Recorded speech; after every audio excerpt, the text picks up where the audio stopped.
All right, welcome everyone. If you are gearing up for your computer science paper 1 and want to absolutely nail the data representation section, well, you're in exactly the right place. Think of this explainer as your ultimate masterclass. We're going to lock down those core concepts and the exact exam strategies you need to guarantee those top marks. Okay, let's dive straight into this. You know, it's actually pretty wild when you stop to think about it. How in the world does a computer take a physical switch, literally just a basic on or off state, and somehow turn that into a massive high-definition video game? Or, a streaming audio file? Well, fundamentally, all of that crazy complex data boils down to the exact same thing: simple ones and zeros. So let's break down exactly how we get there. Here's our game plan for today. First up, we'll cover the theory behind logic and basis. Then, the application, getting into those conversions. And finally, the strategy, where we'll go over some essential exam hacks. All right, let's kick things off with part 1, the theory of logic and basis. So, why binary? Honestly, the answer is completely physical. Deep inside a computer, data gets processed using logic gates and stored in registers. And these electronic circuits, they only operate on current signals. They literally just detect whether there is electricity flowing, which is on, or if there's no electricity flowing, which is off. We represent that on with a 1 and off with a 0. Because of this, whether you're dealing with an image, a massive text file, or your favorite song, absolutely every form of data has to be converted into binary so the computer can actually process it. To really grasp how this works, there are 3 distinct number systems you'll need to know inside and out for your exam. First is denary. That's the standard base 10 system we use every single day. Then there's binary, the base 2 system that the computer relies on, and finally, hexadecimal. This is a base 16 system that uses the numbers 1 through 9 and then switches to the letters A through F to represent 10 up to 15. Now, you might be wondering, why do we even need hexadecimal? This is actually a super common past paper question, so pay attention to this one. Computers do not read hex, they only read binary. Programmers are the ones who use hexadecimal, and they use it because it's just significantly easier for us humans to read and understand. It gives us a much shorter way to represent those massively long, confusing binary strings.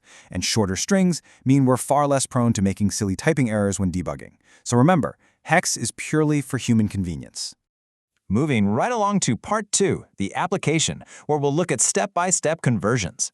Converting a denary number over to hexadecimal can honestly look a bit intimidating at first glance, but the lowest common multiple, or LCM, division method makes it totally systematic. You just take your number and divide it by 16. You keep the integer quotient for your next round of division, and you record the remainder. That remainder, that literally becomes your hex digit.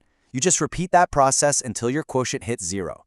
It's absolutely the most structured, foolproof way to avoid calculation errors when you're under pressure in the exam hall. Let's actually walk through an example. Say we want to convert the denary number 28,345 to hex. First, we divide it by 16. That gives a quotient of 1771 with a remainder of 9. Then we take that 1771 and divide it by 16 again, which gives us 110 with a remainder of 11. Now in hex, 11 is represented by the letter B.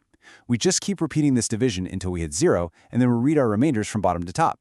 Doing that gives us our final hexadecimal answer of 6EB9. It's just simple, repeatable math.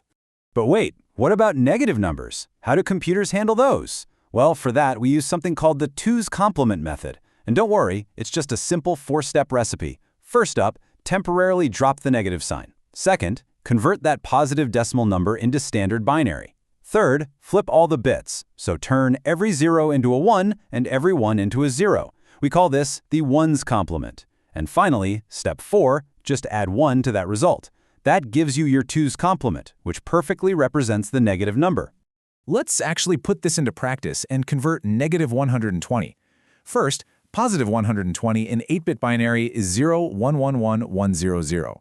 Now notice that leading 0, that's our sign bit. Next, we flip all the bits, giving us 10000111. And for the final step, we just add 1. The result is 10001000. Look at that leading bit. It's now a 1, which beautifully indicates to the computer that this is, in fact, a negative number. Okay, I really want to pause here and highlight an absolutely crucial tip straight from the study materials. Always check your answers by working at the reverse. Seriously, if you convert binary to denary, take 10 extra seconds to convert your denary answer back into binary just to make sure they match up perfectly. This is your ultimate failsafe. If you build this habit into your routine, you are virtually guaranteeing yourself full marks on these calculation questions.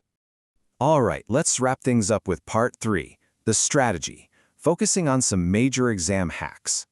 So what kind of questions pop up all the time? Well, frequent flyers on past papers include converting hexadecimal values, things like 6B, 9D, or ABC, straight into binary. The neat trick here is just separating the hex digits. Take 6 and B completely separately, find their individual 4-bit binary equivalents, and just push them together. Done. By practicing these specific examples, you're going to know exactly what difficulty level to expect, which really stops you from freezing up on test day.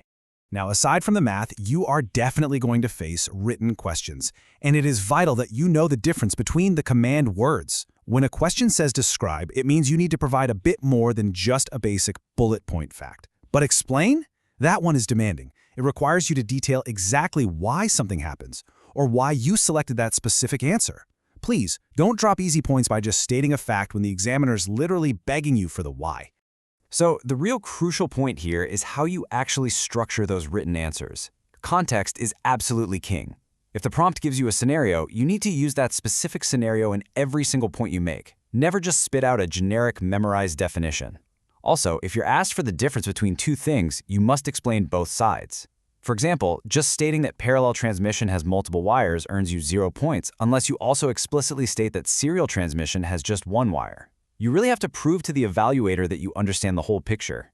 Wow, we have covered a lot today. The logic gates, the different bases, the conversion methods, and the exam strategy. So, I want to leave you with a direct challenge right off a past paper.